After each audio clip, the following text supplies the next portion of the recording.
भंजनगर में आम्बुलांस सेवार विकल चित्र उन्नत स्वास्थ्य सेवा जोगाई देवा पई अनेक योजना करिसेंती। तन्मध्यरु रोगी मानकु ठीकरे नेबा आनिबा पई 108 आम्बुलांस सेवा आरंभ करथिले।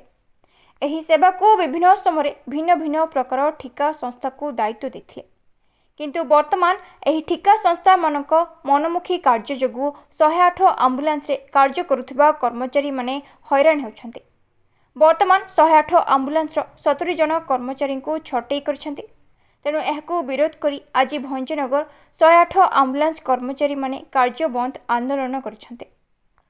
सूचना अनुसार भंजनगर ब्लॉक रे सर्वमोट 4 कोटी आम्बुलांस थिबा बेले समग्र ओडिशा रे 1300 आम्बुलांस और 6000 कर्मचारी नियुक्त अछंती। आज आम्बुलांस कर्मचारी मानक मुख्य दाबी गुड़िक है सेमानंको स्थायी नियुक्ति, दरमा और बोनस ठीक रे देबा, सेमानंको विश्राम पई विश्राम कक्ष, 12 घंटा जगह 8 घंटा आदि दाबी रहिथिला।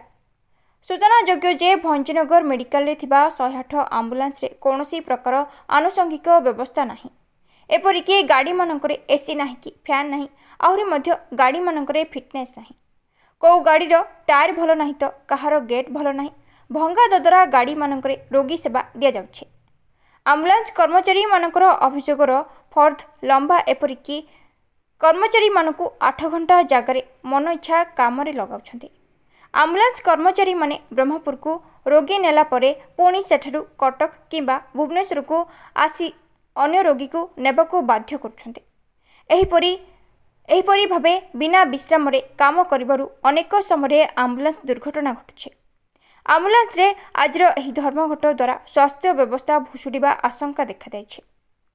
ए संक्रांत रे उपरिस्थ अधिकारी को अभियोग कले रोषर शिकार हेबाकू पड़ुछि। तेणु देखिबाकू बाकी रहिला केबे सुधरिबो आम्बुलांस कर्मचारी समस्या और केबे रोगी पाइबे आम्बुलांस सेवा।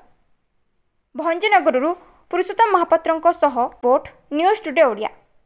दीप्ति रंजन बेहरा करचुली 108 आम्बुलांस रे ईएमटी काम करछि। कोन सब समस्या रही आज कोन सब धान बसछन?